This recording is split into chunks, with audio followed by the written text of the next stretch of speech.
Salut à toi, jeune brindibou en herbe. T'as compris, parce qu'il est type plante. Alors moi j'ai eu cette passion pour l'humour à partir de mes 11 ans. Pour ce mois de novembre, nous vous offrons cette belle Pokébox d'Archiduc de Hisui. Afin de la remporter, il vous suffit de commenter cette vidéo et de la liker. Bien évidemment, vous devez être abonné à la chaîne et une fois cela fait, nous sélectionnerons à la fin du mois notre grand vainqueur parmi les commentaires d'une des vidéos de ce mois-ci. Je vous invite donc pour maximiser vos chances à liker et commenter l'ensemble des vidéos du mois. Sur ce, bonne vidéo. Yo! J'espère que tu vas bien. Moi, ça va. Bon bref, plus sérieusement, si tu as cliqué sur cette vidéo, c'est que tu souhaites connaître mes conseils afin de débuter ta collection en 2024. Gné, on est encore en 2023. Qu'est-ce qu'il raconte celui-là? Et je te réponds que nous allons tout simplement nous projeter dans le futur afin de nous apporter les meilleurs conseils concernant les séries à venir. Alors si la vidéo te plaît, n'hésite pas à me lâcher un petit like ainsi qu'un commentaire, sans oublier l'abonnement car il serait dommage de passer à côté des futures vidéos de la chaîne. Ah, et aussi reste jusqu'à la fin de la vidéo où de précieux conseils t'y attendent. Sans perdre plus de temps, rentrons dans le vif du sujet. On va commencer la vidéo en douceur avec le premier point et certainement le plus important en répondant à la question suivante. Quel produit Pokémon collectionner? Avant d'y répondre, il faut comprendre qu'il est bien trop coûteux de vouloir collectionner l'ensemble des cartes Pokémon existantes. À moins que tu ne sois un gros magot. À savoir que cela risque de faire fondre vos économies tel un sort bébé en plein zénith suprême à tanker. Cela risque de vous prendre également un temps considérable ainsi que de la place chez vous. Entre classeurs, coffrets et boîtes vides ou scellées, je vous conseille donc de fonctionner par affinité. Avez-vous un Pokémon préféré ou plusieurs? Préférez-vous un bloc en particulier, Wizard, Bloc X ou du plus récent avec Écarlate et Violet? Ou encore souhaitez-vous collectionner des cartes françaises, japonaises ou anglaises? A noter que selon le pays, les produits et cartes peuvent être exclusifs. Une fois que vous avez les réponses à ces questions, prenez le temps de bien vous renseigner au sujet des cartes que vous souhaitez acquérir. D'ailleurs, je vous invite à regarder sur certains groupes Facebook, Vinted, Le Bon Coin ou encore Card Market afin d'avoir une estimation de la valeur de ces dernières. Sans oublier les éventuelles brocantes dans lesquelles vous pourriez trouver des pépites à un prix raisonnable. Il vous faut désormais déterminer un budget mensuel. D'ailleurs, ça me rappelle une vidéo sur l'investissement. N'hésite pas à y faire un tour, juste après la vidéo, si le sujet t'intéresse. Il sera bon de prendre une partie de vos revenus non utilisés et qu'il vous restera en fin de mois. Bien entendu, si vous y consacrez 100 € par mois et que vous n'utilisez pas son entièreté durant le mois de novembre par exemple, vous pourrez le cumuler avec le budget de décembre et ainsi de suite. Donc ne vous précipitez pas à vouloir impérativement dépenser l'intégralité de vos budgets mensuels. La patience est maître mot dans cette soif de collectionneur. Même si, il faut l'avouer, la Pokémon Company fait tout pour nous inciter à acheter. Rappelez-vous qu'il faut garder la tête sur les épaules et éviter de dépasser le budget que vous avez défini.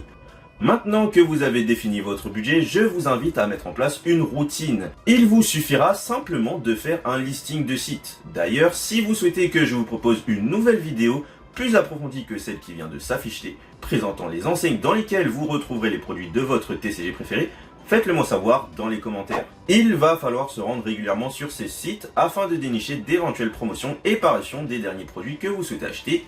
Et oui, un peu de discipline ne peut pas vous faire de mal, vous me remercierez certainement dans un futur proche. Faites-vous un mémo dans votre téléphone avec la liste des sites que vous connaissez et qui vous intéressent. Il est également important d'être renseigné à l'avance des futures sorties de produits et de cartes qui pourraient vous intéresser.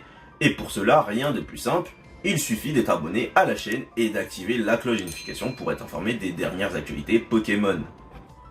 Tous les conseils précédemment cités sont importants, mais quand faut-il se lancer dans l'achat de produits ou cartes Pokémon? Eh bien en réalité, tout va dépendre de ce que vous souhaitez collectionner. Si vous êtes plus intéressé par de l'ancien, il vous faudra vous armer de patience afin de dénicher les meilleures offres sur des sites tels que Card Market ou eBay par exemple. Alors que si vous souhaitez collectionner du récent, il sera préférable de comparer les prix entre les enseignes, mais surtout d'éviter d'acheter trop tôt les cartes désirées. Car vous devez certainement le savoir, mais il faut attendre plusieurs semaines afin que le prix des cartes à l'unité se stabilise, contrairement aux produits CD très demandés tels que les ETB, qui ont tendance à prendre en valeur assez rapidement. Bien entendu, cette prise de valeur est liée à l'offre et à la demande qui l'entoure. Je vous conseille donc de regarder régulièrement l'évolution des prix des produits ou cartes recherchées, ce qui vous permettra de faire de très bonnes affaires. En d'autres termes, le savoir, c'est le pouvoir. Je sais que je me répète, mais il serait donc bon d'anticiper sur l'achat de produits scellés avec des précommandes par exemple, et d'être patient concernant l'achat de cartes à l'unité.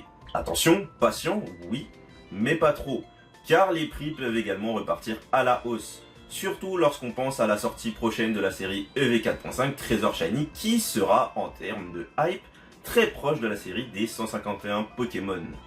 Du moins, l'avenir nous le dira. Vous connaissez désormais la valeur des cartes que vous souhaitez acquérir et vous avez commencé à en acheter. Elles arrivent chez vous, dans vos mains, mais un problème se pose. Celui de la protection de ces dernières. Car tout collectionneur qui se respecte se doit de protéger sa collection. De nombreux produits tels que les sleeves, top loaders et classeurs sont à votre disposition dans le commerce.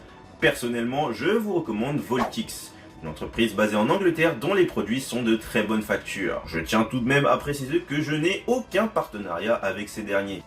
Voltix, si jamais vous passez sur la vidéo, je serais heureux de pouvoir faire profiter la communauté. Après, je dis ça comme ça, hein. Ces éléments vous permettront de conserver au mieux vos précieuses cartes. Mais sachez que vous pouvez également vous diriger vers les sociétés de gradation dont les boîtiers qui, en plus de mettre en valeur vos cartes, les protègent. Les manipulations de cartes parfois maladroites, des UV, etc. N'hésitez pas à me dire si une vidéo concernant les différentes sociétés de gradation pourrait vous intéresser dans le cadre d'une prochaine vidéo. Je suis conscient que ce sujet est un petit peu délicat. Étant moi-même collectionneur, j'avoue avoir du mal à l'idée de vendre les cartes que j'ai sorties par moi-même de booster. Et pourtant, il faut parfois sacrifier une partie de sa collection afin de se focaliser sur les cartes que nous souhaitons à tout prix acquérir. Il y a de nombreuses plateformes sur lesquelles vous pouvez revendre vos précieuses cartes en toute sécurité, ou presque, telles que Card Market ou eBay. Je vous invite donc lors de leur envoi à les protéger au mieux et à prendre des photos et ou vidéos de la préparation du dit colis ou de la dite enveloppe, bien évidemment afin d'éviter tout éventuel litige avec l'acheteur. Pensez toujours au fait que vous pourriez être cet acheteur et que vous souhaiteriez donc recevoir vos cartes dans le meilleur état possible. Comment terminer cette vidéo sans vous donner quelques petits conseils bonus? Tout d'abord, faites attention à ne pas ouvrir trop de boosters car cela représenterait une perte d'argent conséquente. Et je parle en connaissance de cause. Après, je ne vous dis pas d'arrêter d'en ouvrir car cela reste un plaisir et c'est avant tout le but d'une passion. Privilégiez davantage l'achat de cartes à l'unité. Vous pourrez ainsi compléter votre collection à moindre frais. Oui, bon après tout dépend aussi des cartes que vous achetez. Pensez également à vous renseigner un minimum sur le TCG car les cartes récentes très utilisées dans ce dernier seront forcément impactées en termes de valeur car la demande les concernant augmentera. Enfin, si vous souhaitez acheter la future série Écarlate et Violet Treasure Shiny que j'ai mentionné plus tôt dans la vidéo, je vous invite à suivre l'ensemble des conseils cités dans cette vidéo afin de préparer au mieux sa sortie. Bien entendu, dès que nous aurons plus d'infos à son sujet, vous serez les premiers informés. En parlant d'informations, sachez que ce vendredi 17 novembre sortent enfin les coffrets aux images de Rugilune et Garde de Fer.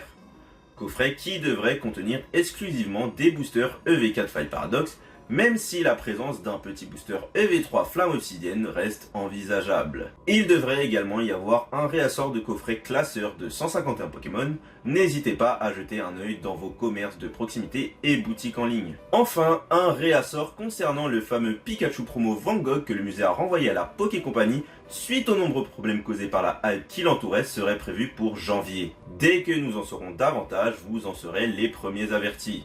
Et voilà, c'est déjà la fin de cette vidéo. J'espère qu'elle vous aura été utile. Si vous êtes encore là à ce moment de la vidéo, écrivez hashtag 2024 dans les commentaires. En vous souhaitant une agréable journée ou soirée selon l'heure à laquelle vous regardez la vidéo, c'était Yuma pour vous servir. Peace.